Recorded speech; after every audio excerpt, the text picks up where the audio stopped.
सुनिए भक्तों, आज हम सुनेंगे एक अद्भुत कथा, शिव और जलंधर की कथा।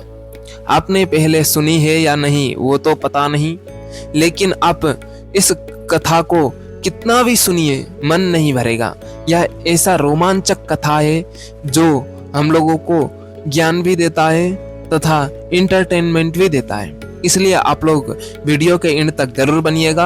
आप लोग हमारे चैनल पर पहली बार आए हैं तो कृपया चैनल को सब्सक्राइब कर दीजिए, लाइक कर दीजिए और कमेंट में अपनी राय जरूर दें। और महादेव का कथा सुन रहे हैं तो जयकारा आवश्यक रहता है, इसलिए सबसे पहले कमेंट में हर हर महादेव जरूर लिखिएगा।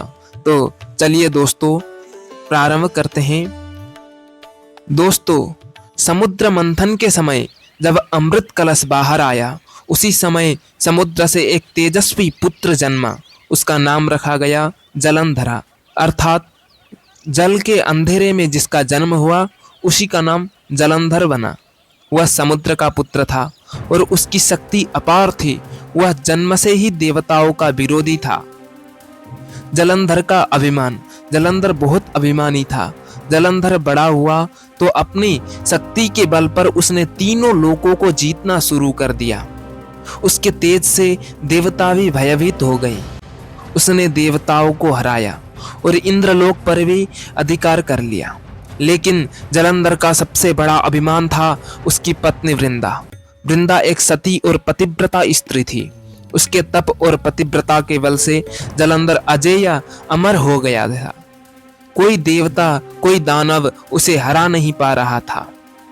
जलंधर का अत्याचार बढ़ा तो सभी देवता भगवान शिव के पास पहुंचे। उन्होंने कहा, हे महादेव, केवल आप ही हमें इस संकट से मुक्त कर सकते हैं।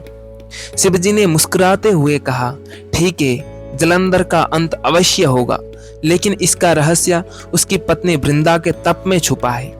शिव और जलंधर आमने सामने खड़े हुए। एक और महादेव जिनकी जटाओं से गंगा बहती है, जिनके त्रिशूल से दानव कांपते हैं, और दूसरी ओर जलंधर समुद्र का पुत्र, तप से प्राप्त असीम शक्ति से भरा। दोनों में भयंकर युद्ध हुआ। पृथ्वी कांपने लगी, आकाश गूंज उठा। देवता ऋषि सभी देख रहे थे कि यह संग्राम कब और कैसे समाप्त होगा, लेकिन बार बार जलंधर शिव के प्रहार से बच जाता। उसका रहस्य था वृंदा का पतिव्रता धर्म। जब तक वृंदा अडिग रही, जलंधर अजेय बना रहा। तब भगवान विष्णु ने लीला रची। उन्होंने जलंधर का रूप धारण कर वृंदा के सामने प्रकट हुए। वृंदा का पतिव्रता भंग हुआ और उसी क्षण जलंधर की शक्ति टूट गई। अब शिवजी ने अपने त्रिशूल से प्रहार किया। त्रिशूल लगते ही जलंधर समुद्र पुत्र होकर भी समुद्र में विलीन हो गया। उसका अंत हो गया। देवताओं ने महादेव की जय जयकार की। स्वर्ग में पुनः शांति लौट आई। लेकिन वृंदा दुखी हो गई। उसने विष्णु को शाप दिया, हे विष्णु, आपने छल से मेरा पतिव्रत भंग किया, इसलिए आप भी अपनी पत्नी से वियोग सहेंगे। इसी शाप के कारण सीता हरण की लीला घटी। वृंदा की पतिव्रता के कारण वह तुलसी के रूप में धरती पर उत्पन्न हुई और आज भी तुलसी का पूजन विष्णु के बिना अधूरा माना जाता है। ओम नमः शिवाय। यह कथा हमें सिखाती है कि अभिमान चाहे कितना भी बड़ा हो, अंत में विनाश ही लाता है और भगवान शिव का न्याय सदा धर्म की रक्षा करता है। हर हर महादेव।